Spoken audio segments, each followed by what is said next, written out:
Hi dear students, how are you? I hope you're fine. So we are going to start the session. Today in this lecture, we are going to learn about the next topic of the chapter, that is diversity in the living world. Diversity word means differences. When we are looking around in our surroundings, we can see different kinds of animals, plants.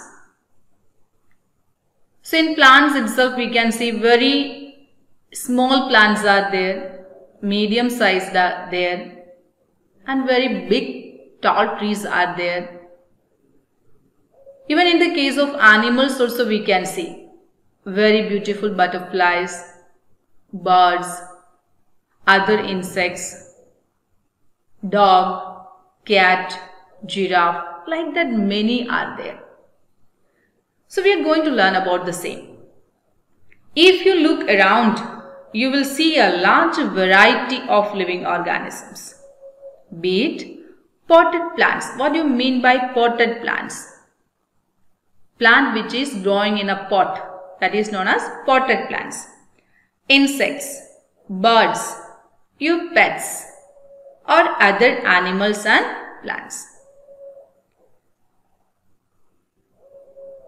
There are also several organisms that you cannot see with your naked eye, but they are all around you. Some of the organisms are like that, which we cannot see with our naked eyes, but they are all around us. Everywhere they are present. And they are known as what?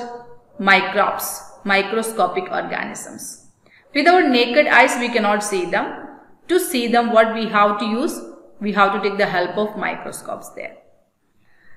So here, if you were to increase the area that you make observation in, the range and variety of organisms that you see would increase. So what we are saying here, if we are going to see a particular area of our homely atmosphere, surrounding of home, otherwise a park or a garden or a city, so there the limitation is there of area. But if you are extending the area of observation, according to the area increasing, the diversity of living organism is also equally increasing there. So that is, we are saying the differences in living organisms, diversity. See the point? Obviously, clearly, if you were to visit a dense forest, a thick forest, you would probably see a much greater number and kinds of living organisms in it. If we are going to a simple garden or a park, from there if you are going to a dense forest, there you can see the difference, the variety, the number of living organisms which living in dense forest is far or more as compared to which one? A particular small area. So here, see dear students, what the point is discussed here. If you were to visit a dense forest, you would probably see a much greater number and kinds of living organisms in it. Underline the next point. Each different kind of plant, animal or organism that you see represents a species. For example, a rose plant, mango tree, banyan tree, or a dog, cat, whatever it may be. If you are considering each different kind of plant, animal or organism that you see represents a species.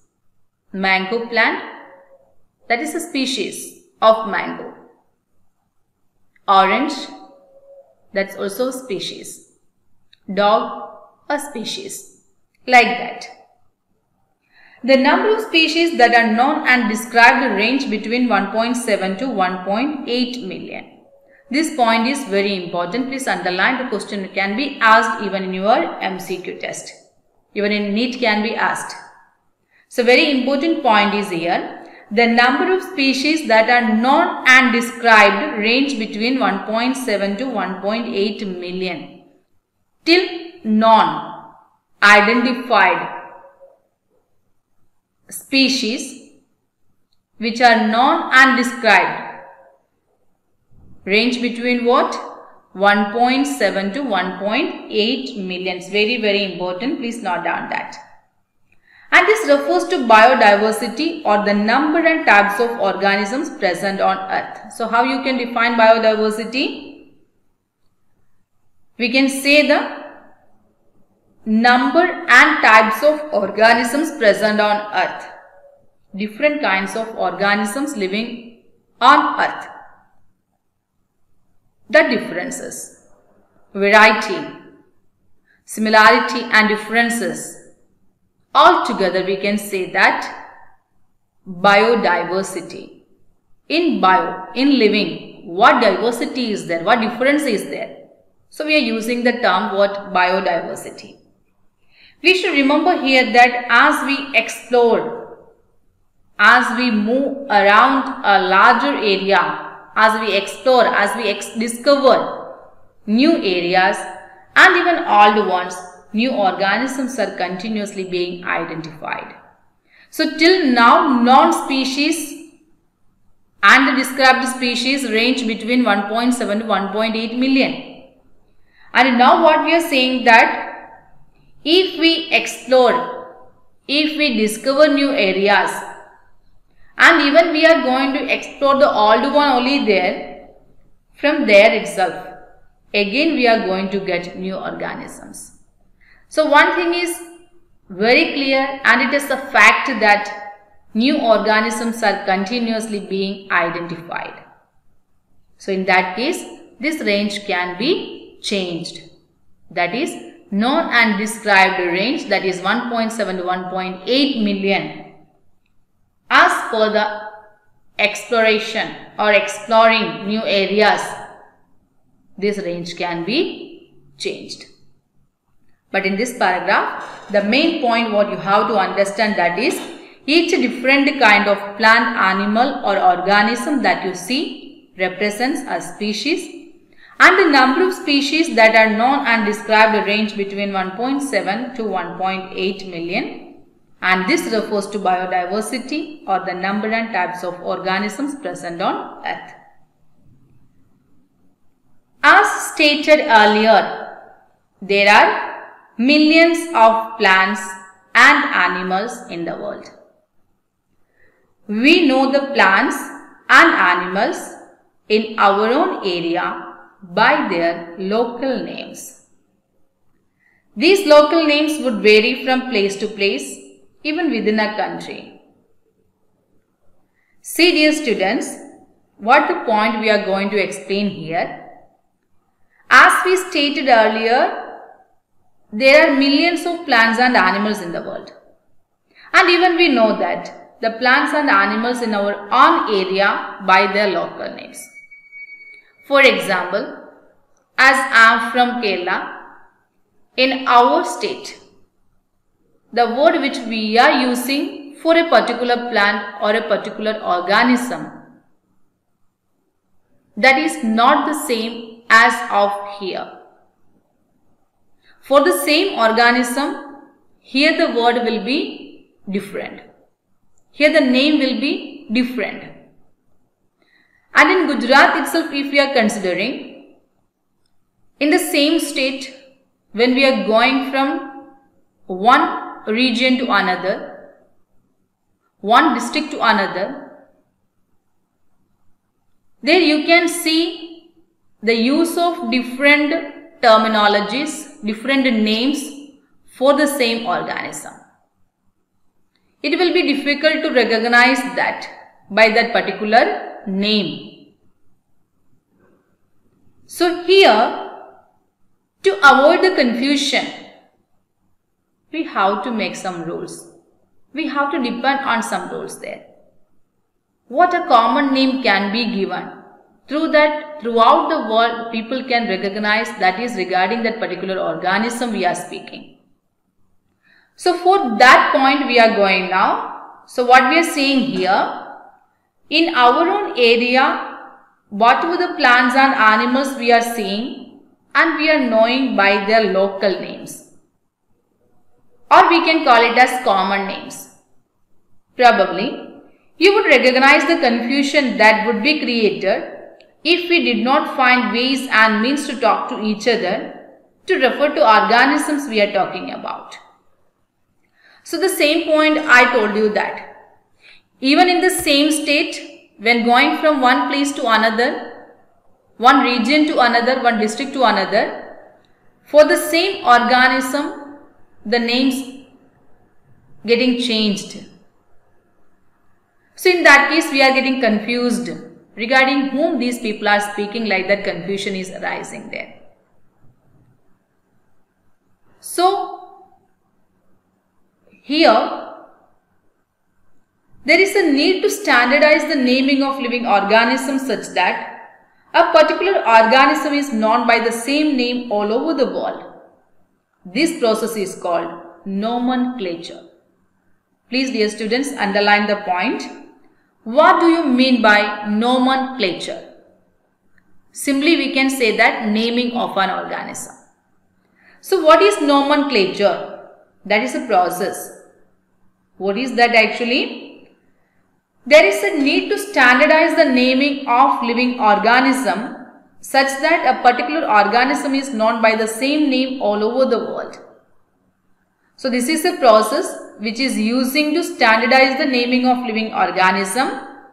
Through that, a particular organism is known by the same name all over the world. This is not for a single or a particular country or a state. What is that? For all over the world it is there. This process is called nomenclature. Obviously, nomenclature or naming is only possible when the organism is described correctly and we know to what organism the name is attached to. This point we have to understand. Listen once again. Nomenclature or naming is only possible when the organism is described correctly and we know to what organism the name is attached to. So we are saying that nomenclature, it is a scientific process and it is a naming of an organism also there. But one thing we have to understand, this nomenclature or naming that become possible only when the organism is described correctly and we know to what organism the name is attached to. For example, if I am saying that one animal, it has 4 legs and it is very loyal to owner and it can bark. So from these many characteristics when I am saying, you can easily identify or easily you can recognize regarding which organism I am saying about. Yes, we are speaking about which organism? Definitely, that's a dog. So means that is the only point we were telling here. Means if we are saying the characteristics, if it is correctly spoke, if it is correctly we are discussing or describing, then only it is possible to identify the organism. And we can attach that with that particular organism.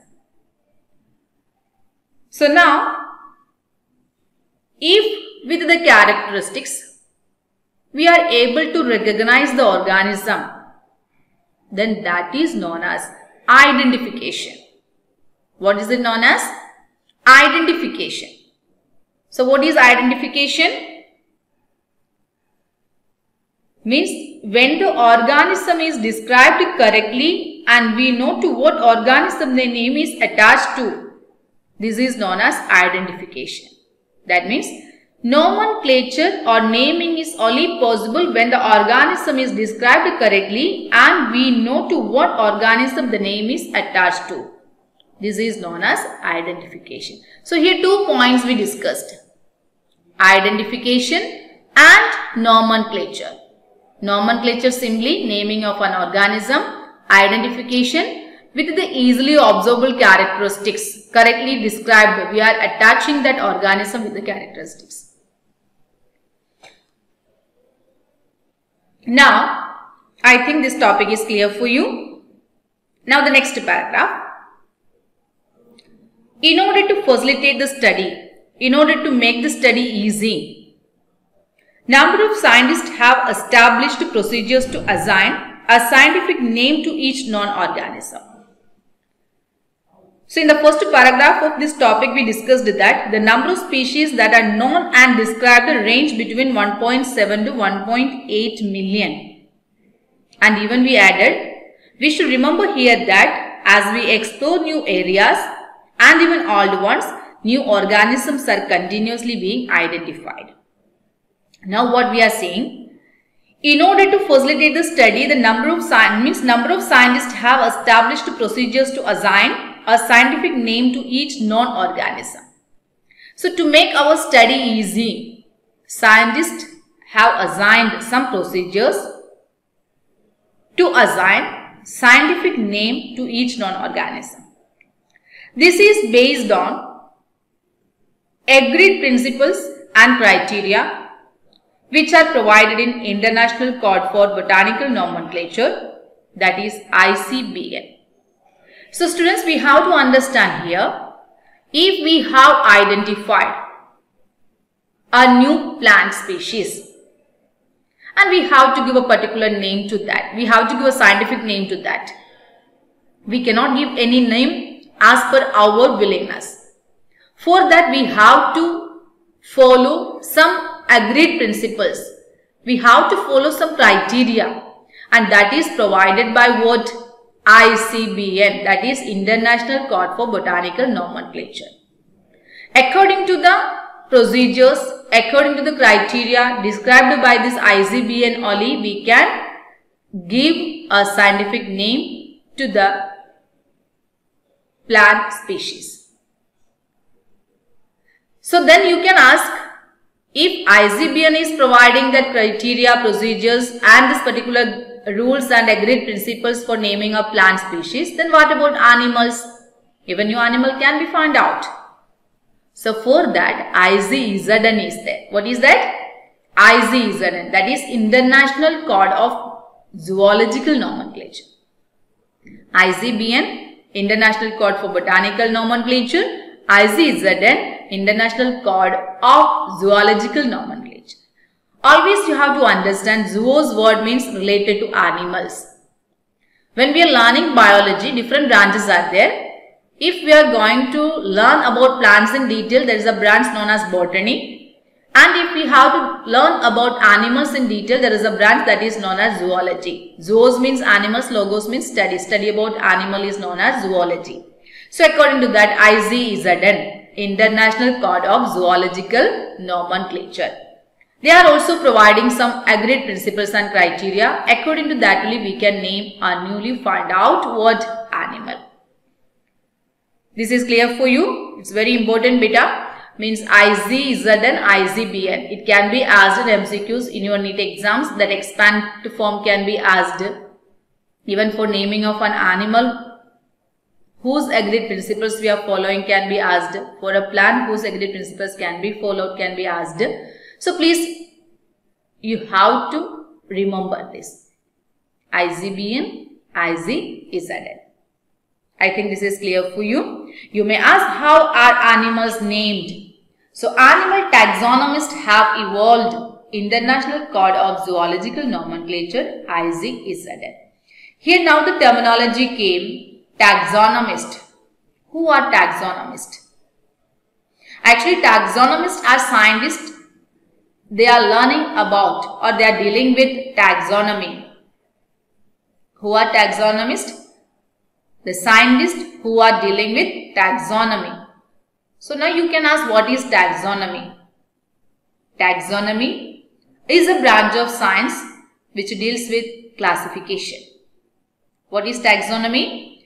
Taxonomy is a branch of science which deals with classification. So the scientists whomsoever dealing with the study of classification in detail, they are known as taxonomists. So the scientific names ensure that. So why we are giving this scientific name for particular organism, whether it is a plant species or an animal species? What is the need of that? The scientific name ensure that each organism has only one name. The scientific name ensure that each organism has only one name. That means if one organism has got a scientific name, we can make it very sure that this name won't be repeated for any other organism. So that assurance, that surety we are getting through scientific name. That's why we are giving scientific name to organism.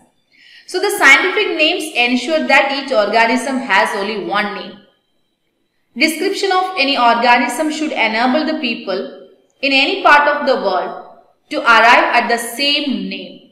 Means when we are going to describe about any particular organism, that should enable the people. Means if that organism is having a scientific name, throughout the world the same word is using, same name is using. So from the characteristics, each and everyone can easily recognize or easily identify regarding whom we are speaking about. That is the assurance. That is the surety of giving scientific name, and that ensures that what does it ensure? The scientific name ensures that each organism has only one name, and description of any organism should enable means help the people in any part of the world to arrive at the same name. They also ensure that means scientific name also ensure that such a name has not been used for any other non-organism. That I already told you. So dear students, in this paragraph, we have learnt about many points, many topics. We have learnt about nomenclature, naming of an organism. When it is possible, that also we discussed. What is identification, that we discussed. Giving scientific name to organism for that plants and animals. We have to follow some agreed principles and criteria provided by ICBN and ICZN respectively. And what is the use of giving scientific name? What does it ensure? So that also we told that. So I think in this paragraph, whatever points we discussed, it's clear for you. Many questions are covered in this that you have to understand. Make the concept clear. Dear students, now we are going to the next paragraph, that is, biologists follow universally accepted principles to provide scientific names to non-organisms. This point you have to understand. Biologists follow universally accepted. This is not state-wise accepted, nation-wise accepted, country-wise accepted. Actually, biologists are following the principles which is universally accepted. Throughout the world it is accepted there. And that principles they are following to provide scientific names to non-organisms. So which organism is non? If we have to give a scientific name to that particular organism, then we have to follow some principles, and that principles must be universally accepted. Clear? Now, if we are going to give a scientific name to that particular organism, one thing you have to remember that each scientific name has two components. Each scientific name has how many components? Two components. Which are they? The generic name and the specific epithet. I think this topic you already learned in 9th standard. Universal rules of nomenclature. Your teacher would have told you that whatever you are learning in 9th standard, that is the basic of 11th, and whatever you are learning in 10th, that will be the basic of 12th standard. Even they would have told you that as compared to 10th, 9th is tough, and as compared to 12th, 11th is tough. So I am not saying that it is tough for you. If the work you are doing systematically and on regular basis, nothing is hard for you. So what I am saying here, this topic you would have learned in 9th, but it was in that level, but to a certain extent. As compared to that, here we have to learn little bit more. So what we are seeing? Regarding binomial nomenclature, what you are knowing about binomial nomenclature? What do you mean by that? How you can split the word binomial? That means naming an organism with two names or two components or two parts. Bi means two. So scientific name has two components, that is generic name and specific epithet. So this system of providing a name with the two components is called binomial nomenclature. Please underline that beta. Each and every point is equally important. You have to underline that. So the system of providing a scientific name with the two components. Which are the two components? Yes, generic name and specific epithet is called what? Binomial nomenclature.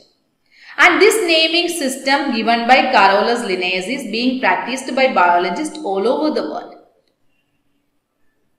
So dear students, we have to understand, as we discussed, a scientific name has two components, and naming of an organism or the system of providing a name with the two components is called what? Binomial nomenclature. And this naming system was given by whom? This question can be asked. Please underline that. Carolus Linnaeus. So binomial nomenclature system is provided by whom? Carolus Linnaeus. And it is practiced. And the same system is being practiced by biologists all over the world. This naming system using a two-word format was found convenient. Why it is used throughout the world? Because it was found convenient. So when we are giving name to organism, when we are going to give a scientific name to organism, usually it has two components. And even trinomial nomenclature is there. That means the naming system with three components. As we discussed in the binomial, generic name and specific epithet. In the case of trinomial, their generic name is there, specific epithet is there, and even subspecies is there. Any example you know? Yes, very good. What is that? Homo sapiens sapiens. In this, Homo is generic name, sapiens specific epithet, and the next one, that is the subspecies, Homo sapiens sapiens. So naming an organism with the three components, three parts, that is generic name, specific epithet and subspecies. So but throughout the world, the biologists found which system as more convenient? Binomial nomenclature. Let us take the example of mango to understand the way of providing scientific names better. So when we are telling this point, that won't be that much easy for you to understand. With the help of an example, we can discuss the point. For that, we are taking the example mango. I know all of you like that. Juicy, pulpy, mango. So listen, here what I am saying that Let us take the example of mango to understand the way of providing scientific names better. The scientific name of mango is written as Mangifera indica. Already we discussed in the last topic that usually we are knowing an organism, whether it is a plant or animal, with its local name. And even I told the local name for that. Which word was I told? Yes, vernacular language. On regular basis, which one is not using? Local language, another terminology for that is known as vernacular language. So usually we are calling an organism with its local name only. But we have to take, if it is universally for the throughout the world, then we have to use scientific name. In that case, the scientific name of mango is written as Mangifera indica. Let us see how it is a binomial name. How you can explain with the example of Mangifera indica as a binomial name. So from this you can see that there are two components, two parts, Mangifera and indica. So in the same word, that is in this name, Mangifera represents the genus, while indica is a particular species or a specific epithet. So clear for you beta? How you can explain binomial nomenclature with the help of an example. How we can explain that? If we are taking mango as an example, its scientific name is Mangifera indica. And this scientific name has two components, Mangifera and indica. In this, Mangifera is the genus part and indica is the specific part, or we can say specific epithet. So we can explain like this with the help of Mangifera indica regarding binomial nomenclature. Clear for you, Vita? Okay, let's move to the next topic. Okay. Other universal rules of nomenclature are as follows. This you already learnt, but still we have to learn. It's a very important topic of this chapter. In this mainly 4 points given, and one more point is there, that is 5th point, that in the form of paragraph given, we have to consider it as a point. So other universal rules of nomenclature. Which are the universal rules of nomenclature? It's a very important topic. First one, biological names are generally in Latin. Means scientific names, yeah, biological names are generally in which one? Latin, and written in italics. Many a times you would have observed that in the book when we are learning there, some of the terminologies, some of the scientific names in a slanting form you would have observed. In an italical form you would have observed. Actually why it is there? That is a biological name. And the biological names are generally in Latin and written in italics. They are Latinized or They are Latinized or derived from Latin irrespective of their origin. Because derived from Latin. You know, dear students, why it is like that? Usually whenever the terminology is coming, for example, I am saying that biology. Biology originated from two words, bios and logos. Two Greek words are there. Here now saying biological names generally in Latin. So this Greek and Latin. Usually these languages are known as dead languages. Dead languages means we have to understand on regular basis for communication basis. We are not using this. That's why they are known as dead languages. But the terminologies, scientific names, biological names, we are deriving from these languages there. Clear for you? Biological names are generally in Latin and written in italics. They are Latinized or derived from Latin irrespective of their origin. The first rule is clear for you. We are discussing about the universal rule of nomenclature. The first rule is which one? Biological names are generally in Latin and written in italics. They are Latinized or derived from Latin irrespective of their origin. Clear for you? Okay. Now the second rule. The first word in a biological name represents the genus. Listen. The first word in a biological name represents the genus, while the second component denotes the specific epithet. This point we discussed with the help of example. Which one? Mangifera indica.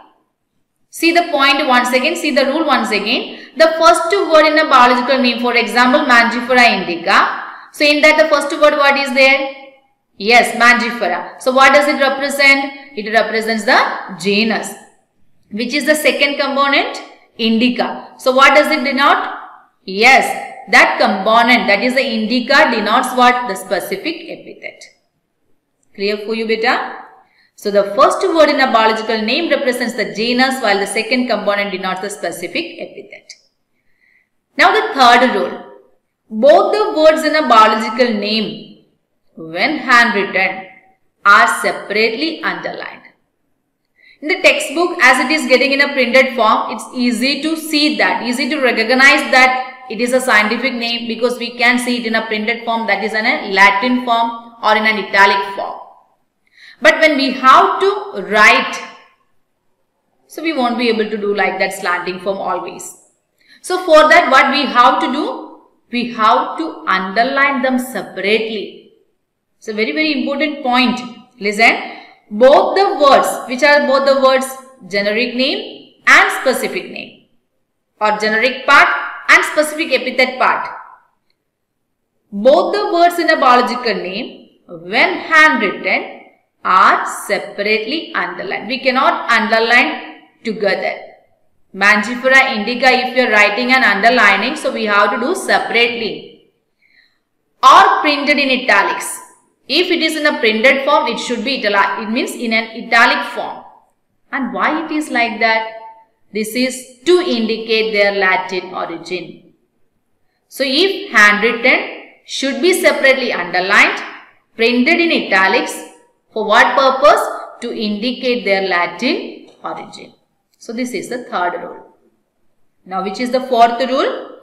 The first word denoting the genus starts with a capital letter, while the specific epithet starts with a small letter. It can be illustrated with the example of Mangifera indica as we did in the case of binomial nomenclature. Again we are taking the same example. Mangifera indica. The first component, first part, first word Mangifera, you can see it starts with a capital letter. But in the case of second component, second part, indica, it starts with small letter. This rule is clear for you with the help of example. The first word denoting the genus starts with the capital letter, while the specific epithet, that is the second part, starts with a small letter. It can be illustrated with the help of example of Mangifera indica. Is it clear for you? Good. Now you have to understand one more point related to this rule. Name of the author appears after the specific epithet. That is, at the end of the biological name, at the end of the scientific name, and it is written in an abbreviated form. We are not going to write the complete name of the author. We will write only what? The abbreviated form of the author. For example, Mangifera indica Linn. Linn, you can understand, it is the short form or the abbreviated form of whom? Linnaeus. So Mangifera indica Linn, what does it indicate? What does it indicate? It indicates that this species was first described by Linnaeus. See beta, what we are saying here, as I discussed with you, universal rules of nomenclature, mainly 5 points. This is the 5th point we are discussing. Okay. If we have to write down the name of the author also, how it should be, how it can be, where it can be.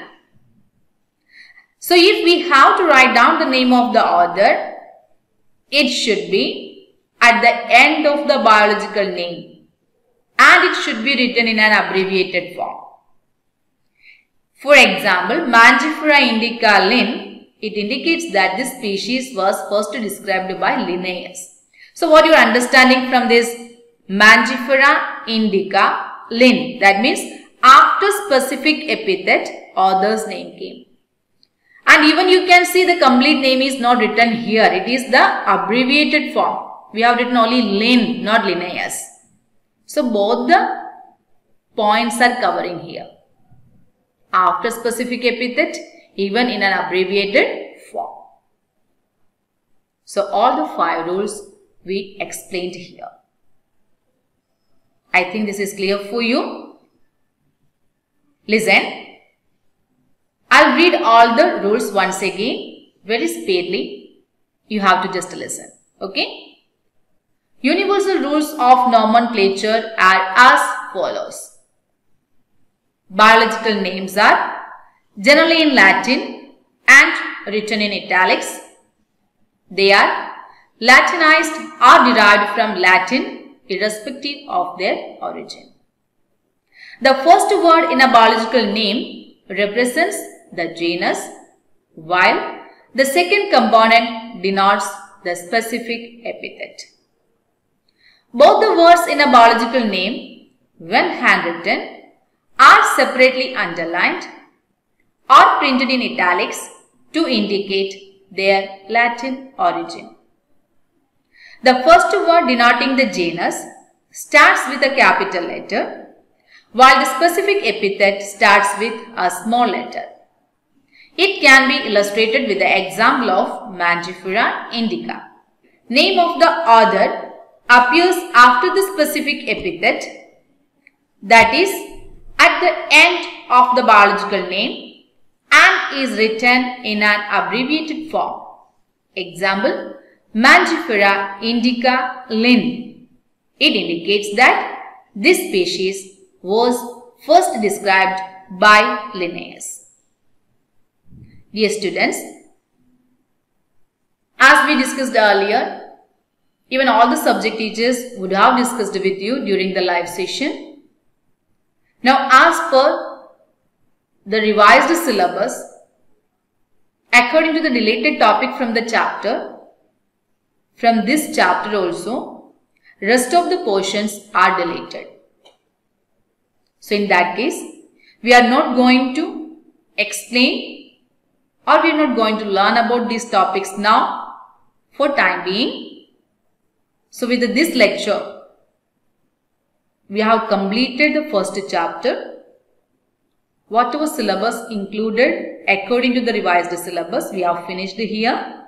In this chapter, many topics, very important topics are covering there actually, related to classification, taxonomy, taxonomic categories, even taxonomical aids. But all these topics are deleted. So in that case, I am not going to give any burden to you. But after this session, through an animated video, these many topics will be covered. You have to just go through that. I am not telling that for the learning purpose it is there, but for an understanding purpose, I will keep the animated video of that portion also for you. So at least you can have a quick review of the same. I think, dear students, whatever topics we discussed in this chapter, it is clear for you. So related to that, you have to prepare notes, you have to revise the topic. Very important matter is that whatever may be the subject. First of all, thorough reading of the textbook is must. In bio especially, line to line you have to read and understand. Learn the concept. Make the concept clear. Don't try to mug up. I think the topics are clear for you. Still, if you are having any query, feel free to come and have a personal discussion. We are here at school only there. Anytime you can come. We are here to clear your doubts. Thank you so much, dear students, for the session. Have a nice day to you. Thank you.